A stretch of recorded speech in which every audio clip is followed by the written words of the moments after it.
Gracias por continuar con nosotros. Estamos conversando sobre Chile, sobre la experiencia chilena y qué conclusiones podemos ir sacando a través del programa para El Salvador. Y nos contabas entonces, Rafael, la historia de ese periodo en el que Pinochet acepta los consejos y integra a su equipo a este grupo de jóvenes, ¿verdad?, que venían graduados de la Universidad de Chicago principalmente, ¿verdad? Este era un grupo de jóvenes graduados principalmente de la Universidad de Chicago, pero además con un concepto muy sólido de lo que querían hacer por su país.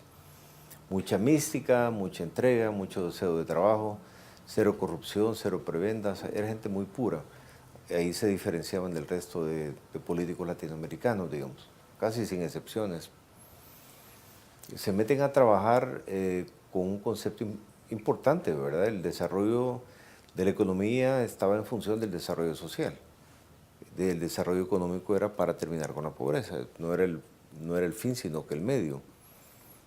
Y tuvieron la enorme ventaja de que estando bajo una dictadura pudieron trabajarlo y desarrollar su modelo, un modelo sumamente exitoso que con el tiempo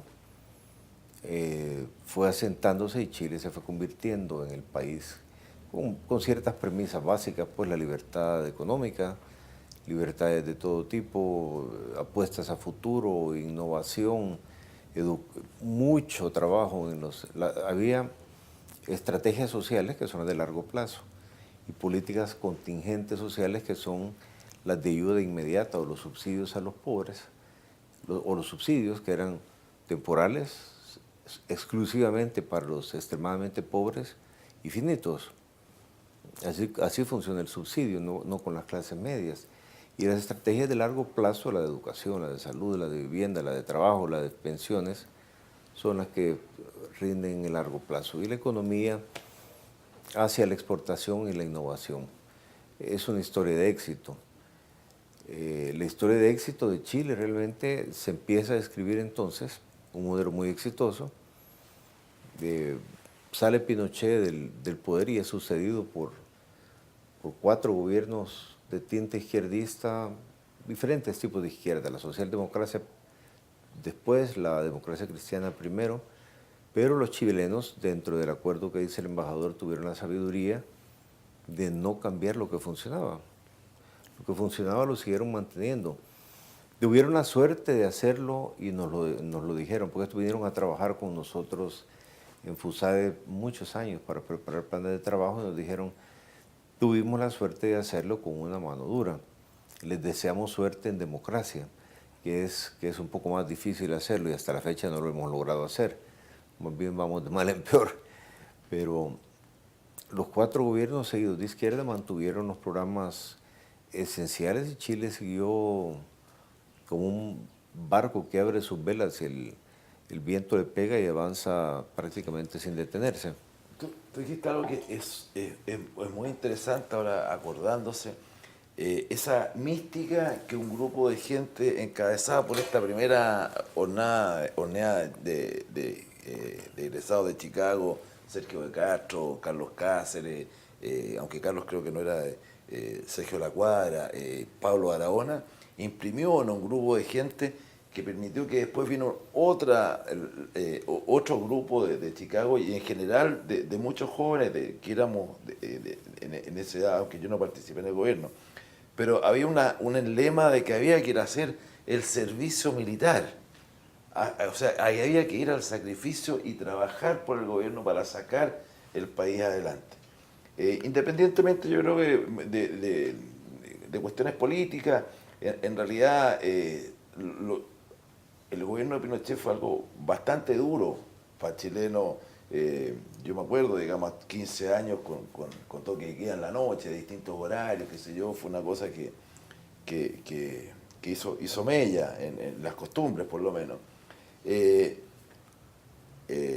También el hecho de que se murieran, que mataran o se asesinaran 3.700 personas en los 17 años, para nosotros, a ustedes les puede parecer algo muy poco notable. Por la No, cantidad, siempre grueso, siempre. Pero para grueso. nosotros fue un efecto muy importante y de hecho una de las causas de la mala imagen del gobierno de Pinochet fue por haber sido duro y por haber muerto esta gente y porque se fueron, tengo entendido, cerca de 60.000 u 80.000 chilenos a vivir afuera en condiciones de exilio.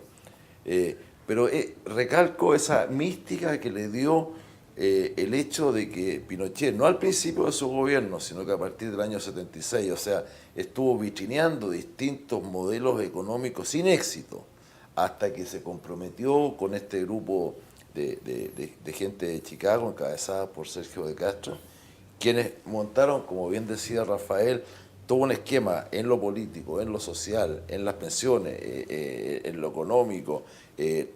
Me acuerdo que hoy está muerto Miguel Cast, que elaboró en ese entonces el mapa de la extrema pobreza, ¿ah? El que fue, y que después, por supuesto, que se estudió más a fondo, que fue, como quien dice, el primer inicio de cómo, dónde y con qué atacar la pobreza en Chile, la ficha de protección social, en que se sabía a cada chileno cuál era su condición social, de qué vivía, qué es lo que tenía en su casa, si cumplía las necesidades mínimas o no las cumplía. Entonces se fue avanzando en todo esto y se fueron desarrollando técnicas y modelos que significaron, digamos, mejorar las condiciones de vida de la gente más modesta. Que después nos lo transfirieron a nosotros, ya cuando vinieron ahí en el 88, 87, 88. Embajador, tal vez si remontamos ahí, hubo como dos periodos en la parte económica, ¿verdad? Del 76 al 82, en el que se da un quiebre bien importante, y luego del 84 en adelante, ¿verdad? ¿Cómo nos describiría esos dos periodos? Bueno, para nosotros los chilenos, en simple, uno es con el dólar fijo a 39 y el otro es con el dólar libre. Correcto. ¿Ah? El dólar fijo tuvo bastante éxito al comienzo y después provocó un daño bastante grande. Yo creo que ahí hubo una especie como de...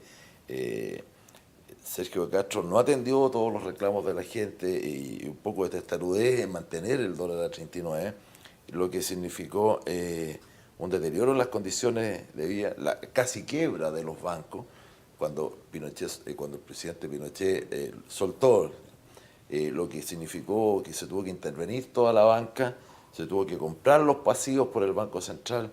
El Banco Central estaba súper endeudado, prácticamente quebrado ante esta alternativa.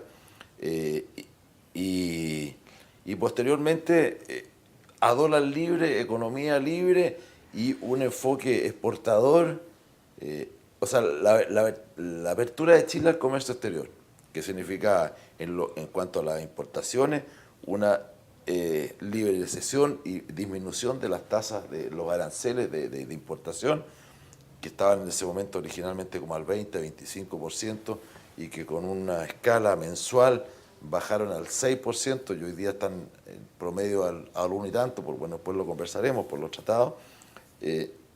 Y por otro lado, en las exportaciones, crear ProChile, desarrollar, digamos, estudiar los mercados, desarrollar nuestros productos y abrir una economía de un país chico, con pocos recursos, abrirlo a las necesidades del mundo y entrar a competir con el mundo, con una especie como de productos boutique al principio y después a masificar sus exportaciones. Yo creo que ese es el gran cambio a partir de la crisis del 82, que la encabezó Hernán Vigi, que tengo entendido que también tuvo la oportunidad de estar aquí en El Salvador. Sí, vino varias veces. Rafael, ellos entonces definen un modelo exportador, o sea, hacia afuera, de desarrollo, ¿verdad?, que tiene una serie de retos, ¿verdad? Es un modelo exportador que está basado en un principio lógico. Si el mercado interno es muy pequeño, el mercado externo puede proveer suficiente para darle de comer y hacer prosperar a una serie importante de chilenos, a los millones de chilenos que eran. Y en cuanto a la forma de manejar los subsidios, eran como bastante claros también. Tenían el mapa de la pobreza, quiere decir, ubicaban exactamente dónde estaba cada pobre. Y el dinero de los subsidios era exclusivamente para los extremadamente pobres. Y tenían ciertos principios universales que nos inculcaron aquí, pero que no, pues todavía estamos esperando implementarlos. Descentralizar, las decisiones eran bastante descentralizadas, tanto en economía como en el campo de lo social, ¿no?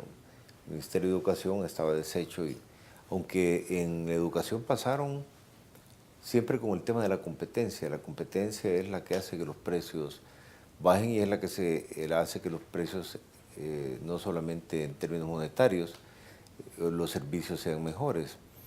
En educación intentaron varios modelos. Un modelo era, primero deshicieron el Ministerio de Educación con su enorme burocracia y con su enorme...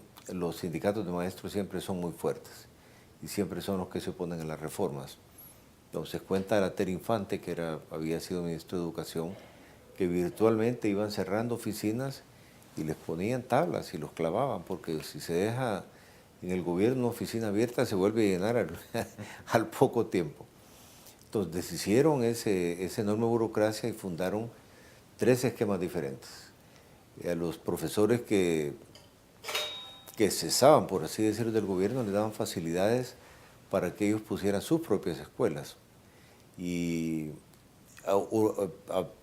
alentaron un esquema que no funcionó muy bien, que era el de las escuelas municipales, que eran manejadas por la municipalidad de los lugares, pero no fueron tan exitosos, y las escuelas privadas. Entonces el gobierno subsidiaba. ¿Cómo subsidiaba el gobierno? Que es un ejemplo a seguir, mediante un voucher. Un voucher que se lo daba al estudiante. El estudiante podía comprar, el estudiante pobre, ¿verdad? Podía comprar su educación, ya sea en la escuela pública, en la escuela privada o en la escuela municipal. Entonces competían entre las 3 a ver quién se ganaba ese voucher. Y decían que los maestros que habían sido cesados y que tenían escuelas privadas, les fue bastante bien. Pero el voucher era pagable siempre y cuando hubiera suficiente asistencia y suficiente rendimiento. Todavía sí. Entonces, pero es pagado no al estudiante, sino que a la escuela donde... Pero por el rendimiento del estudiante y por la asistencia. Por asistencia y por el rendimiento. Entonces, compraban microbuses y los iban a traer para que no faltaran a clases. Y se esmeraban porque es una historia interesante cómo se fue desarrollando, y así se quedó. Las municipales no desaparecieron, pero no fueron tan estables porque por su misma naturaleza están cambiando los gobiernos. Perdona, pero ese modelo sigue vigente. Yo no quiero desmerecerlo porque mi anterior rol, trabajo antes de estar de embajador en este país, era ser director de desarrollo municipal. No, estaba a cargo de desarrollo en la Municipalidad de Vitacura y era director del área de salud y de educación. Nosotros teníamos o existe todavía en Vitacura 4 colegios. O sea, pongámoslo de otra manera, los municipios ricos tienen el tema, la educación municipal funciona. En los municipios pobres, donde no hay subsidio, un subsidio notorio del Estado, o no había, porque ahora se ha cambiado el tema, la educación es mala. Nosotros tenemos en Vitacura, para poner un ejemplo, que es una de las comunas ricas del país, 4 colegios, uno en sociedad con los profesores, otro con los 32 profesores que tiene ese colegio, otro que es bilingüe, hasta los 12 años, digamos, de educación primaria y secundaria, y el otro que es orientado a la educación física y que tiene 6 horas de inglés y matemáticas. Y son, por supuesto, que los 3 están involucrados en los ratings de acuerdo a los exámenes, que CIMSE, que se llama en Chile, están entre los 100 mejores liceos municipalizados del país. O sea, en las comunas ricas, con recursos, el tema funciona. En las comunas pobres no ha funcionado. Lo que pasa es que ahora, con los 12.000 millones de dólares que se ha puesto en el presupuesto para incrementar en la educación, esas comunas modestas van a tener un aporte mayor del Estado, lo que le va a permitir seguramente mejorar las condiciones, que es uno de los temas, digamos, que está en boga, todas estas protestas por la educación, la gratuidad, no gratuidad, la privatización o no privatización de la escuela. Pero dentro del esquema que ha escogido Chile de las privadas, las municipales y las de... Ahí tiene un nombre bastante, pero no me acuerdo en este momento, las que, digamos, el Estado subvenciona y que son privadas y que se originaron por los profesores que en ese momento se despidieron,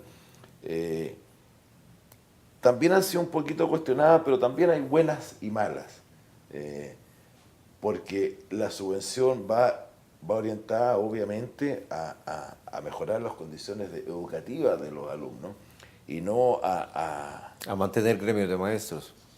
no, claro, a mantener gremios de maestros o tener un ingreso importante en desmedro de la educación de los alumnos, un ingreso importante, Ya asegurado y definido ahí por el gobierno, independiente de la calidad y de todo lo que ocurra. Claro, lo que pasa es que el propietario de esa escuela quiere ganar plata también. Claro. Entonces, el deterioro de la inversión en educación que él haga va en beneficio de su bolsillo. Correcto. Con el mismo dinero que recibe, ¿no? Vamos a un corte comercial, embajador, y a la vuelta veamos entonces a dónde está Chile hoy, ¿verdad? Porque hemos hecho un pequeño recuento de la historia, pero a dónde se encuentra y cuáles son los indicadores un poco también para que pueda conocer el televidente el desarrollo que ha tenido Chile, ¿verdad? En un momento estamos de nuevo con 361 grados.